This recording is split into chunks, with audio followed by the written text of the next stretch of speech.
Head of State and Government, Secretary General, distinguished delegates, ladies and gentlemen, on behalf of the people of Nigeria, I congratulate you on your well-deserved election as the president of this session of the United Nations General Assembly. We commend your predecessor, His Excellency Chaba Korochi, for his able stewardship of the Assembly also. We also commend His Excellency Antonio Guterres, Secretary General of the United Nations, for his work seeking to forge solutions to humanity's common challenges. This is my first address before the General Assembly. Permit me to say a few words on behalf of Nigeria, my country, on behalf of Africa, my continent, regarding this year's theme. Many proclamations have been made, yet our troubles remain close at hand. Failures in good governance have hindered Africa, but broken promises, unfair treatment, and outright exploitation from abroad have also exerted a heavy toll on our ability to progress. Given this long history, if this year's theme is to mean anything at all, it must mean something special and particular to Africa. In the aftermath of the Second World War, nations gathered in an attempt to rebuild their war-torn societies. A new global system was born, and this great body, the United Nations, was established as a symbol and protector of the aspiration and the finest ideas of humankind. Nations saw that it was in their own interest to help others exceed the rubbles and wasteland of war. Reliable and significant assistance allowed countries emaciated by war to grow into a strong and productive society. The period was a high water mark for trust in global institutions and the belief that humanity had learned the necessary lessons to move forward in global solidarity and harmony. Today, for several decades, Africa has been asking for the same level of political commitment and devotion of resource that describe the Marshall Plan.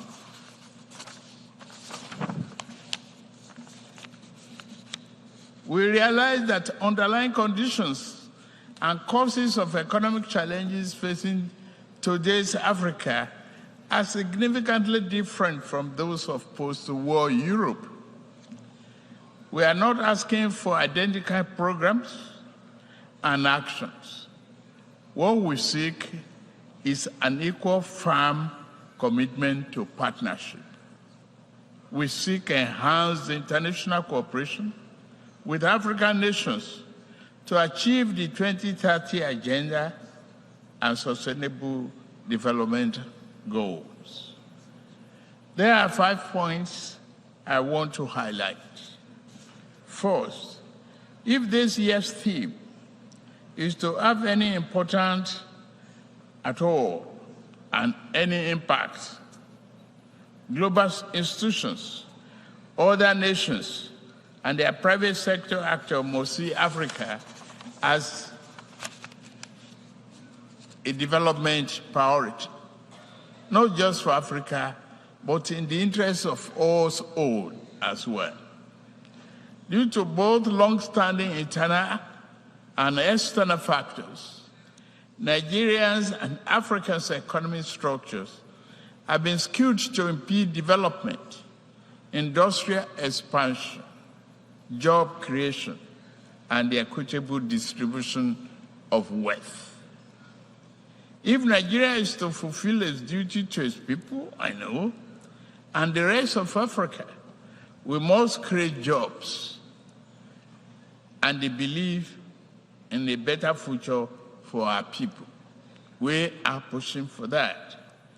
We must also lead by example, and we are doing so, to foster economic growth and investors' confidence in Nigeria, and remove the costly and corrupt fuel subsidy while also discarding a nauseous exchange rate system in my first few days in office. Other growth and job-oriented firms are in the wings. I'm mindful of the transient hardship that reform can cause. However, it is necessary to go through this phase in order to establish a foundation for durable growth and investment to build the economy our people deserve. We welcome partnerships with those who not mind seeing Nigeria and Africa assume larger roles in the global community. The question is not whether Nigeria is open for business. The question is how much of the world is truly open to doing business with Nigeria, and how African is an equal, mutually beneficial manner. Direct investment in critical industries, opening airports to a wider range and larger quantity of African exports, and meaningful debt relief are important aspects of the cooperation we seek. Second, we must affirm democratic governance as the best guarantor of sovereign will and well-being of the people. Military coups are wrong, as in any titled civilian political arrangement that is, will perpetuate injustice. The wave-crossing part of Africa does not demonstrate favor towards coup. It is a demand for solution to perennial problem. Let us dig it deeper. Regarding Niger, we are negotiating with the military leaders. As chairman of ECOWAS, I seek to help establish democratic governance in a manner that addresses the political economy challenges confronting that nation, including violent extremists who seek to foment instability in our region. I extend a hand of friendship to all of you who may genuinely support this mission for a democratic governance in that nation. This brings me to my third crucial point. Our entire region is locked in protracted battle against violent extremists. In the turmoil, a dark channel of inhuman commerce has formed. Along the route, everything is for sale. Men, women, and children are seen as chattel. Yet, thousands reach the Sahara, hot and sand, and the Mediterranean cold death in search of a better life. At the same time, mercenaries and extremists with their lethal weapons and vile ideologies invade our region from the north. This harmful traffic undermines the peace and stability of the entire region.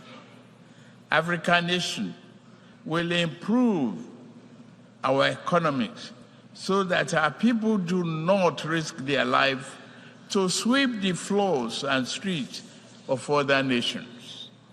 We also shall devote ourselves to disbanding extremist groups on our turf. Yet, to fully contain this threat, the international community must strengthen its commitment to arrest the flow of armed and violent people into West Africa. The fourth important aspect of this global trust and solidarity is to secure the continent's mineral-rich areas from plundering and conflicts.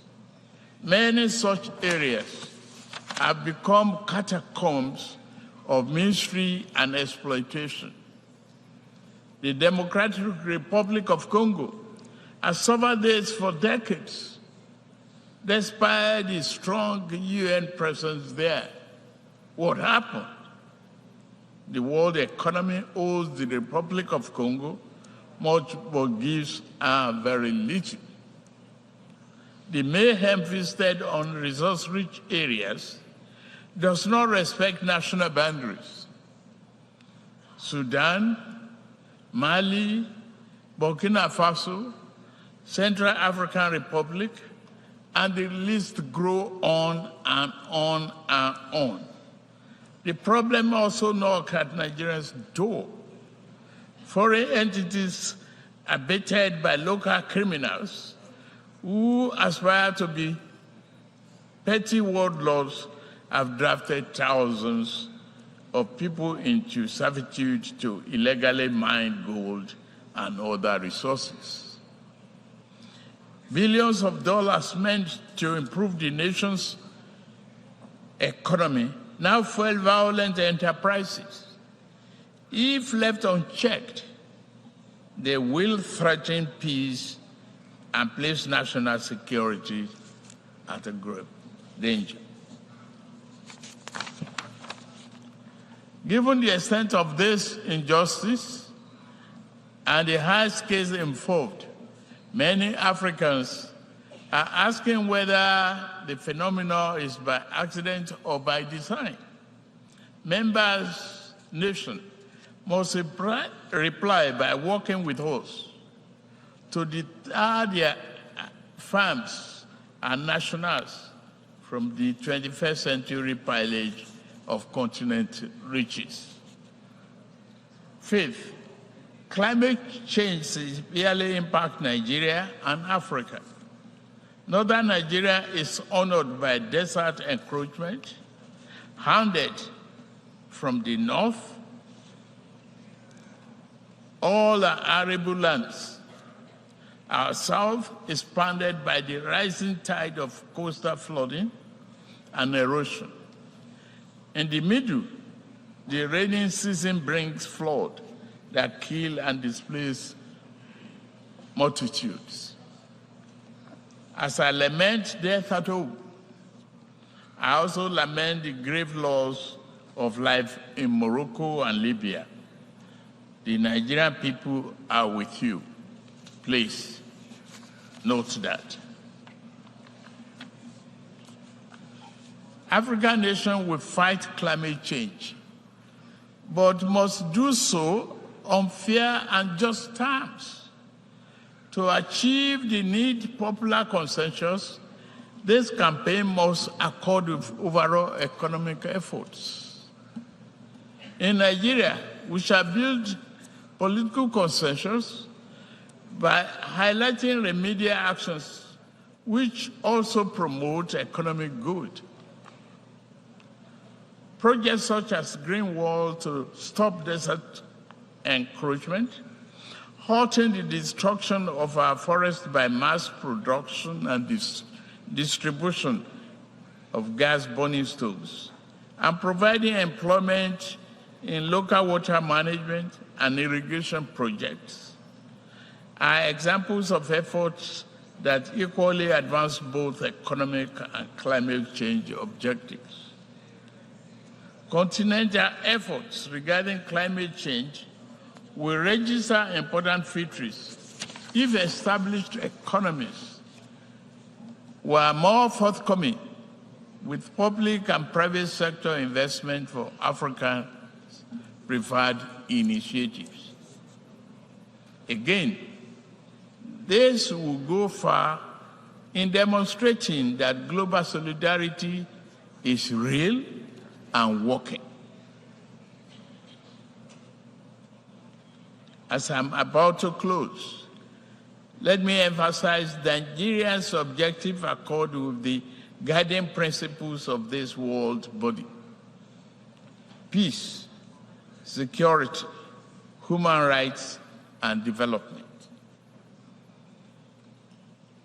In fundamental ways, nature has been kind to Africa, given abundant land, resources, and creative and industrious people. Yet, man has too often been unkind to fellow man, and this sad tendency has brought sustained hardship to Africa's doorstep. To keep faith with the tenets of this world to this body and the theme of this year's assembly, the poverty of nations must end. The pillage of one nation's resources by overreach of farms and people of stronger nations must end. The will of the people must be respected. This beautiful, generous, and forgiving planet must be protected.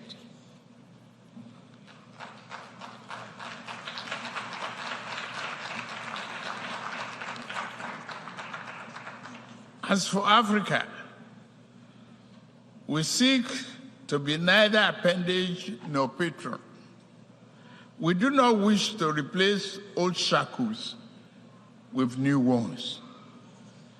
Instead, we hope to walk the rich African soil and live under the magnificent African sky, free of the wrongs of the past and clear of the associated encumbrances.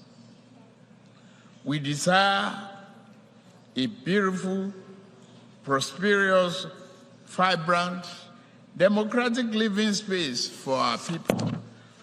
We will do it.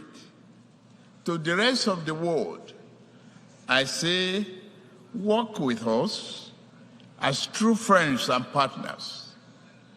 Africa is not a problem to be avoided, nor is it to be pitied. Africa is nothing less than the key to the world's future. I thank you for listening. Mr. President.